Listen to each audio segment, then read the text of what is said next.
Hey there, welcome to the first ever episode of Lettering Live, which is going to have a theme tune, which obviously I'll write and sing as you do. Some flashy graphics at the start just to make it a bit more snazzy. So what the plan with this is for me to take a page of lettering and do it live, hence the title. And what I will do while I'm lettering is to narrate what I am doing in a stream of consciousness in the hope that you'll be able to see the thought processes that go on inside a letterer's brain when they're lettering. Also, you sort of get to see my process as well, so you can see how lettering pages is done and the actions involved in that, and hopefully it'll be extremely interesting and educational. But one person's interesting is another person's boring. I think it's fascinating. It's lettering. It's amazing stuff. It's comics. They're amazing. But we'll just have to see. So, without much further ado, what I have in front of me is a page from a comic called Bereft. Bereft number 2 to be precise. Page 18. It's a wicked vampires and old western sort of horror. Really cool. Get involved if you can find it on Comixology. And what I'm going to do is let this page for your viewing pleasure. Now over here I have the scripts. Scripts come in all shapes and sizes. This one is a PDF, and as you can see for page 18 we've got 4 panels and 6 lines of text. So my first step, if I just shove that out the way, my first step is to get the text into Illustrator, which is the program that I'm using. Now you can see this is sort of my artboard here, my workboard, and you can see all this detritus around the sides of it. Now basically, as I'm lettering a comic, you come across captions or certain styles that you use. You have a certain bubble that you use more of. For example, with the lettering over here, we've got like a green and a red for when the vampires are sort of mind controlling people. So rather than going back into the old art and finding it, I like to carry it through across on my artboard. So I've always got access to, if I ever need a caption, just come over here, grab this caption, adjust it, or I can see the colours, I can see what fonts I've used, what text, and it just makes life a bit easier in the long run.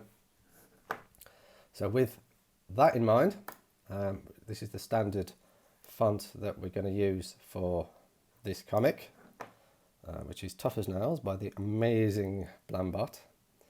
And if I just zoom in with a Command and Plus, or on a PC it's Control Plus. Yep, yeah. I'm currently transitioning from PC to Mac. Don't get me started. But so I'm not like laser hot at it at the moment, but never mind. I'll keep going. So what I'm going to do now, as we've seen, I've got 6 lines of text. So what I'm going to do is I'm going to hold the Option key and just drag out this. It's called like a copy almost. So we've got 6 samples of it, and then all I'll do, without any text editing or anything like that, I'm just going to come over here and drop in the text from the script. Simple copy and paste. And this is line number 3. Now you can pre-format your text in sort of text editors to make sure you're like removing double spaces or other rascally bits that get inside the text sometimes. But with this, I'm just going to copy and paste straight from the script. It always requires a little bit of editing. That's letterers. It's best to confirm with the person how much editing they like you to do. Obviously, you can change when someone's got a there and a there incorrect. I always go about changing that. Sometimes it's letterer's choice, and writers expect you to like bold certain words or something like that, and it's kind of best discussed with the letterer first. Now, if we have a quick drag over the script over here, you can see this first line here is Fan, which is our character here. Now Fan is, she's shouting, explain. So let me just find my PDF. There it is. So you can see it's explain, sort of shouting it out. It's all in caps, hence the shouting. So what we need to do, well, basically, because it's all in caps, you can see right here that we've got a crossbar eye. So to start off, we don't want one of those in the middle of a word. So I'm just going to change that into a normal eye. And because it's a shout, I think it deserves a bold italic. Okay, and I'm just going to tidy up that little text box there, because sometimes that can get in the way when you're messing with bubbles underneath. Right, so what I'm going to then do is take these two bits of text and just sort of drag them over into this panel, because we know we're going here and here. So I've got to fit these two into here. Now, Fan talks first, followed by Edgar, who's this guy here. Now, it seems to be screaming out for Edgar's text to go up there, and Fan, to make sure that she's speaking first, we're going to put hers there. So I'll see, because this is the larger text here, I'll use this first to sort of manipulate and get it into place and see how much space I've got left for this bubble here. Now, it feels to me, because there's not actually that much room up there, this is the perfect opportunity to butt that bubble up against the edge of the panel. So if I just draw out a really basic ellipse, actually I have some I've made earlier, which I'm just going to find and bring over.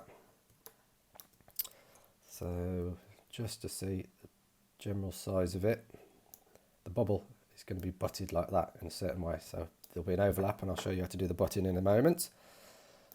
First we need to format the text into a manageable layout. So what I'm going to do is just sort of play about with it really. I think ideally this long word at the bottom can probably be on its own line, and as you can see in here, look, we've got commas. Now if it's an if you can get your commas and your punctuation to end at the end of a line, it sort of helps with readability for the reader. Now they're going to, the comma sort of indicates, or comma full stop, whatever, indicates like a pause. So it almost like end of a sentence, and the pause gives the eyes a chance to get to the next line. So it works really well if you can get your commas at the end of a line, but it's not something you have to live and die by. If it can't be done, I wouldn't worry about it, to be honest. It's just one of those things. If it works, it works. If it doesn't, so be it. So this is a pretty decent layout. I mean, there's not particularly that many alternatives for this, but sometimes it can be useful to sort of just toy about with it really, see if there's anything. The other one could be there like that. So we've got a choice really for this.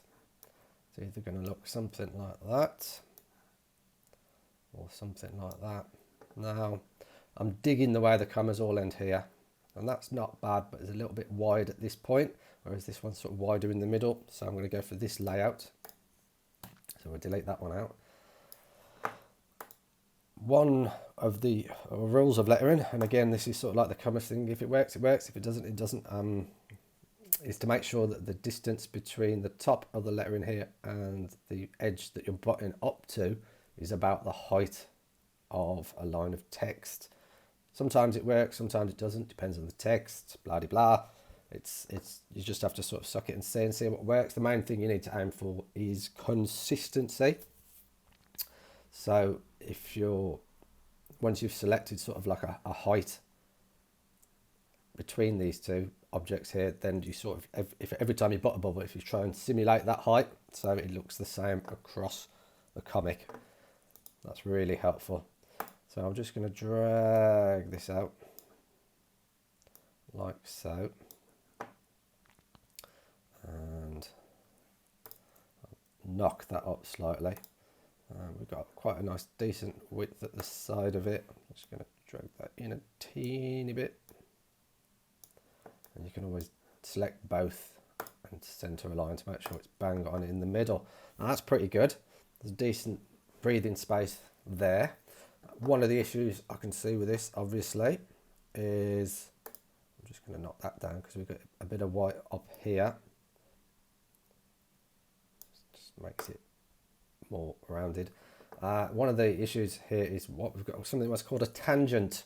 A tangent, which is basically where the lines, two sort of black lines, merge together, and what they actually do is sort of create almost a focus, like a real center point that the eyes can't help look at.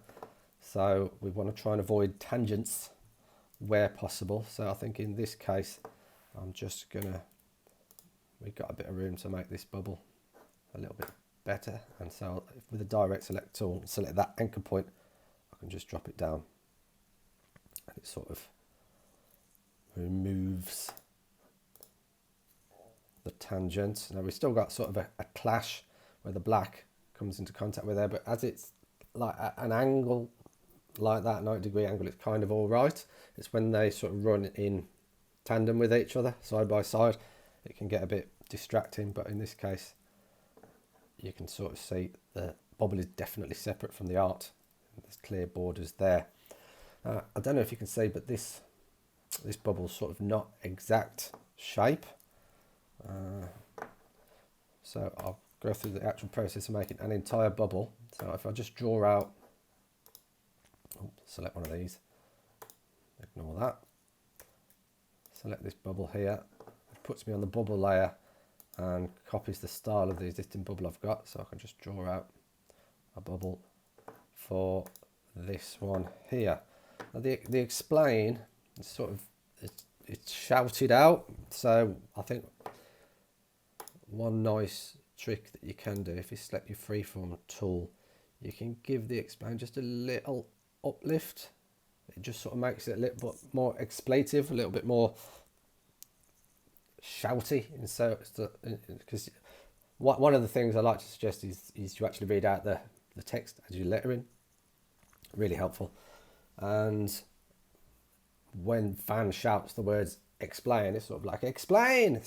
You're sort of throwing it out there, so a little up tilt in the text can help it sometimes to make it a bit more shouty. Back to the bubble. Obviously we've got this horrible sausage, well, it's not even a sausage, just like a wanky oval. So what one method we can do, if I grab hold of the direct select tool and click on each of these lines with the shift button held down, what you can then do is grab the scale tool and then grab that line. It brings out all the lines, so we've got like a shape forming that's not 100% oval, and that just sort of looks a little bit better. I might have possibly overdone it on that. Just tweak it in a little bit.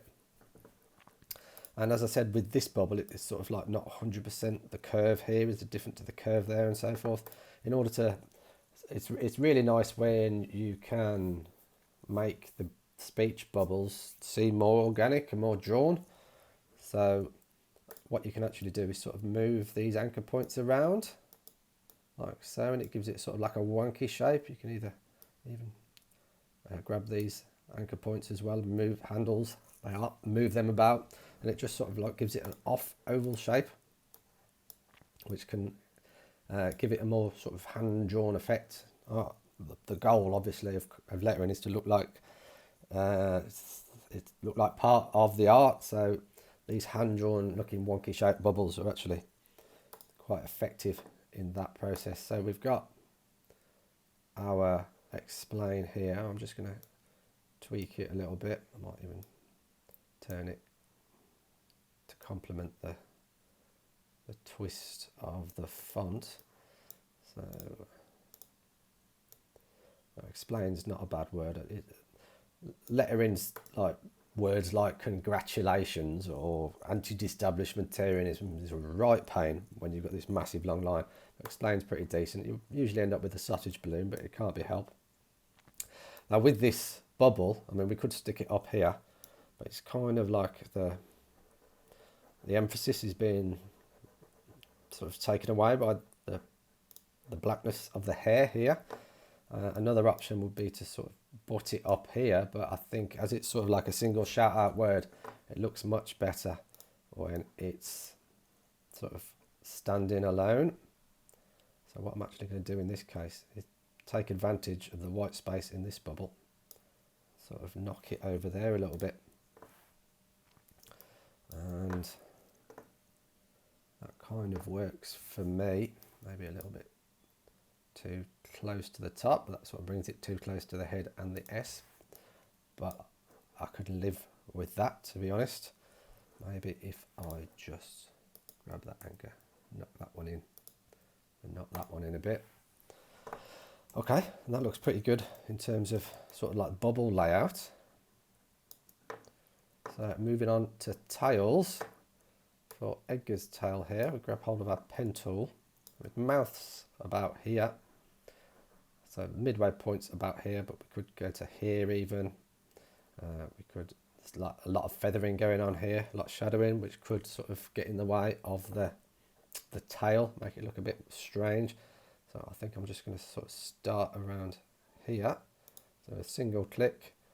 It's usually nicer to do the inside, sort of the shorter line of the curve first. Seems to make life easier. Seems to make the second curve seem easier. Click there, click on here, and sort of drag it out to form a nice tapered end like that. Now the tails obviously should generally be put into the centre of the bubble where possible. So that's not a bad attempt really. You can see the sort of the tail does get a little bit lost in here, but I'm pretty pleased with sort of how that's turned out. You can sort of see it's definitely coming from Edgar. So what I'm then going to do, I'm quite happy with that for a first shot. So select both of these, hold down the shift, select them both, and then you come up over here into the Pathfinder, and we're going to unite these together. Now if you unite them together with just a click, like so, what you're going to get is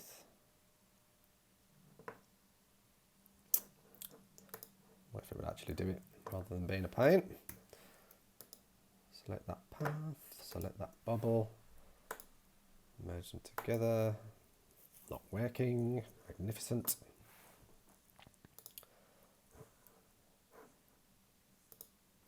Try again. What I'm going to do is hold down the Option key when I do it, and what it does, it merges. Normally it just merges together. Don't know why it's being an arse, but when you hold down the Option key, it merges the two shapes together, but it doesn't lose the individuality of the shapes. It sort of puts them in a little folder together down here. Now that bubble's already in a compound path, that's why it was being silly. So what you can actually do later is sort of move. You can grab the individual tail, continue to move that about if required. But if you merge the shapes together as is, you're just sort of left with one massive shape and you can't adapt it anymore. So it's always best to hold down the Option key when you unite your shapes. Now, I'm just going to grab this because I've shoved it across too much. There we go. Now what I need to do now is butt the actual bubble. So I'm going to grab, because I've got such these beautiful crisp lines. Oh, perfect. Rather than a fuzzy pen drawn line, I've got these harsh lines. What I can do is just use the rectangle tool to draw out a shape that I want to use as my mask.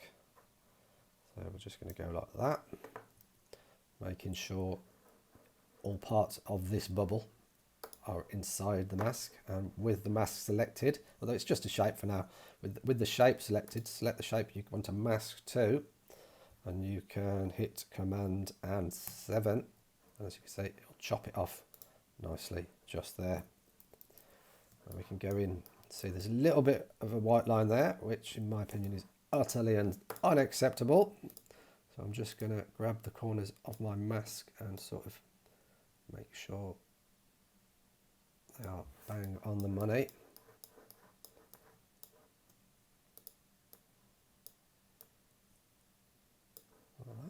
Boom. See the gap is pretty decent between the top and the bottom, so I'm quite pleased with that. It's looking good. Now for Fan's tail, what I'm going to do is, because it's a shout, just going to move that above. When you do some manipulating to some merging or anything like that, Illustrator will bring because you've created something new, it will bring it to the top of the group that it's in, the layer that it's in. So I'll just needed to move that up then above that, just so we get a better view. Now, because Fan is shouting, I'm going to make hers more of a pointed tail. Avoid mouth is here, but I think I can come to about here. Start off with a pen click. And to make it more pointed, I'm just going to click, sort of curve that one out a bit. Because to make it more pointed, I'm going to click and just go pure straight line back to there. And that sort of gives us although there's a little curve, it's not like a double curve, so it's more shouty. And I don't like straight lines like that. I think they're sort of clunky and kind of evil, to be honest. So I'm going to make sure we've got a rogue line there. Just quickly lock that text, grab that path, delete it. I'm just going to grab this and move it across so it's definitely pointing into the middle. Now, one thing that you would like to do is to try and ensure that the distance between where the tails meet the bubbles is the same in all your bubbles and tails. It's quite a fat in there, but we'll stick with it for now. But that's even fatter by my reckoning, so I'm just going to nudge this up a little bit and it will close that gap. To be honest, I think I need to fatten out the tail a little bit. Grab that again. Nudge it up. There we go.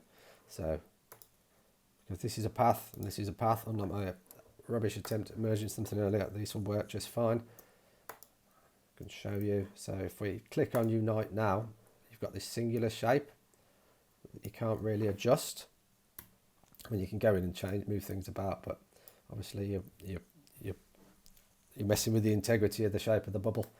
So if we just Control and Z our way back out, undo the merge, as the layers are still selected, I hold down the Option key as I unite, and boom, we've got two separate shapes merged together but still editable, which is golden. Right, and there is our first panel, looking pretty lovely, so I'm happy with that. Looks all good. So let's move on to the second panel now. So we've got Edgar in a moment with Fan, who says all forgiven for that matter, and then Fan says I don't care. So I mean, it's a beautiful panel, you know, proper in there, emotional, close together, great art, but in terms there's, you know, the mouth there and the mouth there, so it's not so, it's an absolute pig for letterers. But what we're going to do, I think Edgar's text is going to go up there. Now sometimes it's worth sort of grabbing hold of your art layer and just knocking the opacity down so you can see where you're going. It's particularly useful with when you letter in black and white stuff, because obviously the text gets lost inside the spaces of black. So now I'm going to butt this again, so we've got maximum area to view Fan's face, because that's what this panel is about. I'm just going to make sure first that my line is the same height, same as this one here, so it's the right size. And I think I'm going to stick with my comma rule, and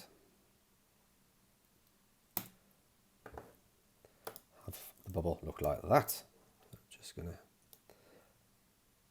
squeeze that in for neatness. Make sure it's lined up again. Okay, that's pretty good. And for fan, now we could go there, but it's fighting with that from being red first. Plus it's in fan's face. We could go over here, but it's kind of lost almost down here in the corner. I think with something like this, you're quite good to just sort of go in there. Oh, temporary glitch. And because they are having this emotional moment together, you can the text can get in there with the emotions. You can feel it, so I think it's fine to go in there, but it just obviously needs a quick shaping. So I'm just going to sort of manipulate this to find the right shape for me. We've obviously got our full stops going on there, so that's definitely worth a final line. And there you go. That's pretty decent shape. I'm happy with that, and I'm kind of happy with its position on the panel. I'm just going to grab this handy bubble over here because it's got quite a squarish curved look to it, like it's already had these things extended out, these points extended out, and this is quite a square bit of text, so I think this will suit it quite well. I'm just going to tweak it about a bit just to make sure it fits the box. It's a bit off sometimes. You don't need a wonky shape. There's a little bit of a weird curve over there. That's kind of all right. I'm just going to nudge that up, and there's enough breathing space around the edges, so that looks pretty good. There would be a tangent there, so I'm just going to drag that to here. It looks a pretty good place for that. So bubble for Edgar, and grab one of these bubbles over here that I've already made, and just drop it there. Okay, so that's a pretty decent shape and size for that. Just going to extend these out, bring it up a bit, and then make it more, because that's quite a high curve as it goes in. I'll sort of curve it better as it comes up for the butting, so that's pretty good. Got a bit of excess white space here, so I can always sort of grab one of these anchors, just drag it up. It's being super fussy, but that's the way we roll. Okay, and I think this bubble sort of deserves to come across quite a bit. It's sort of more in line with this sort of V gap that's coming up from Fan's nose. So the eyes are driven up that way to the bubble straight away, which is pretty cool. So tail for this bad boy. Edgar's mouth is about here. Halfway point is around about here somewhere. So I'm just going to drop on there.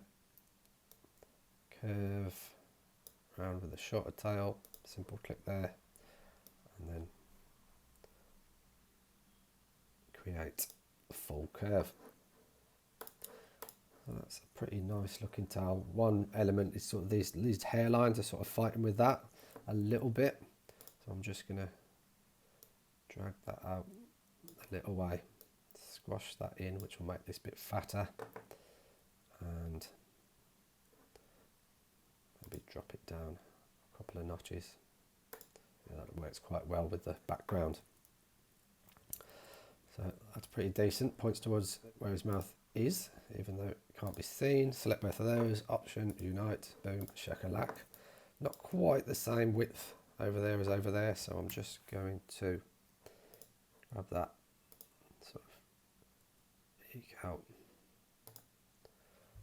to make it a bit fatter. That's probably too fat, to be honest, but we shall see. Knock that up a teeny bit. A couple of taps upwards of the arrow key, that should sort that. A fan is Mouth is about here-ish. So I'm just going to create a tail. Drag this up a little bit just to give a bit of tail breathing space.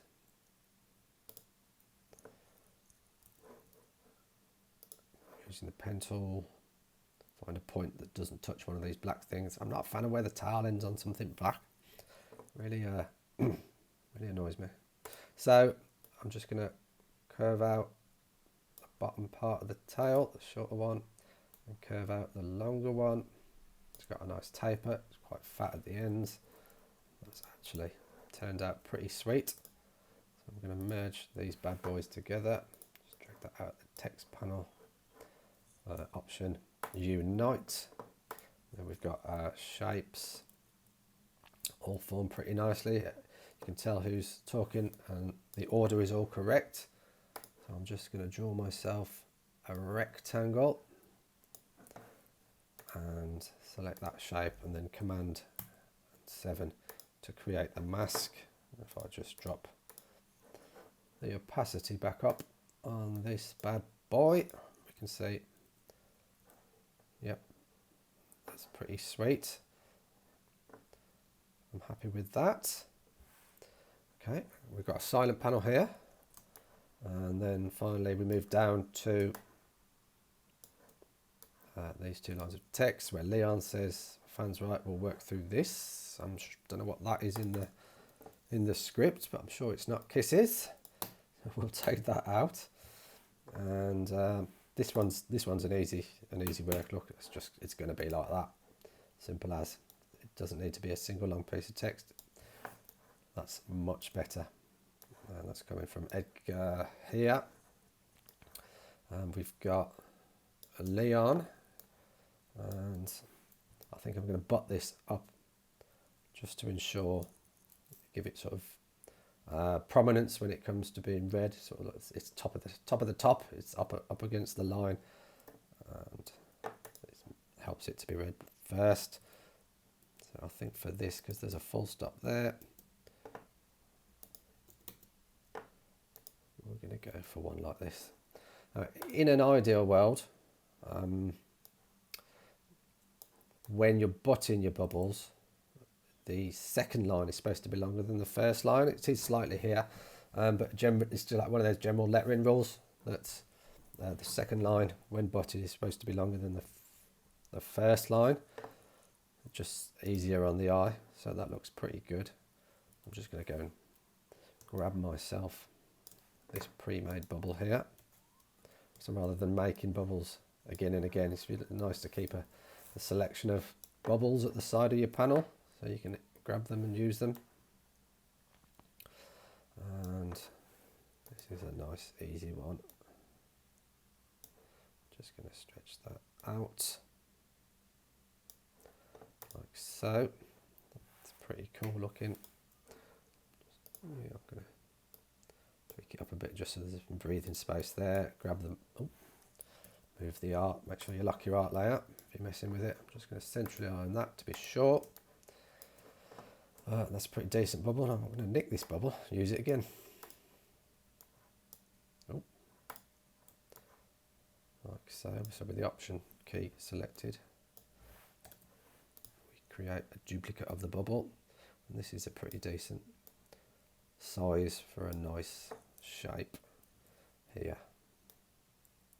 I think I'm just going to tweak that in a little bit.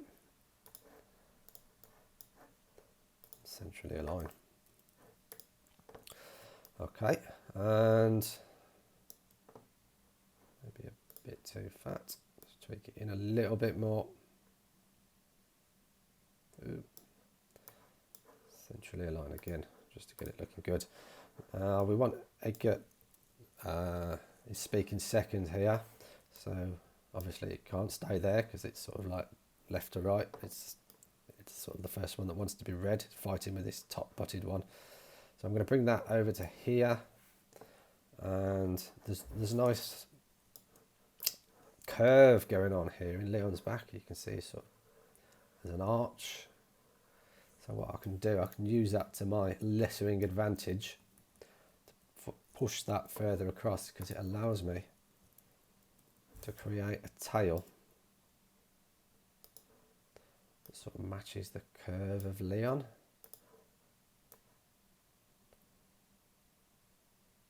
We're going to go for that. Just going to slide that in a little bit. So what we want to try and do is, it's not quite right, I'm just going to push it up.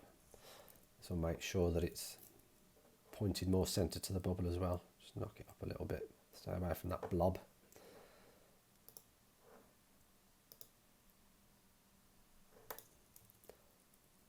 And that's, you can sort of see the curve going on. It's not quite exactly matching. So what I'm going to do is I'm going to throw caution to the wind and take the blob out and twist that so it's more in line with that curve. That looks pretty good. See that little blob peeking out there, so I'm just going to tap it up slightly to erase the blob. Okay, that looks pretty good. I'm going to merge these together. Option Unite. Drag it down into the bubble layer. And that looks pretty sweet. Definitely going to be red first. And we've got here is Edgar's bubble. So we can see here sort of Edgar, his head's hung low, you know, he's a bit emotion, and we can use that to our advantage in the lettering. I'm going to, if you excuse Illustrator from just being a bit slow, I'm just going to nudge that across slightly. And what I can do is Edgar's tail, because his head's sort of here, it can be like a little tail, a little sad, oh, little sad tail. Yeah, thanks guys.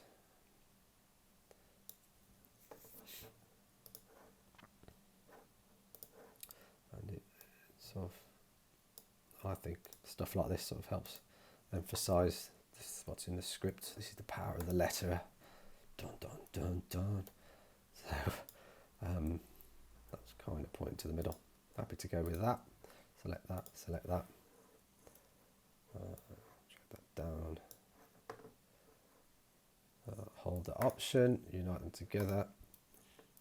And that's looking pretty sweet. Just need to finally create the mask. Select a rectangle. Sometimes I use like a pen as well, if it's a bit wonky. So you can grab your pen tool and sort of create your mask shape like this. Looks pretty good. Select that. Command and 7, and just to finish it off, just nudge it up, just the teeniest of bits.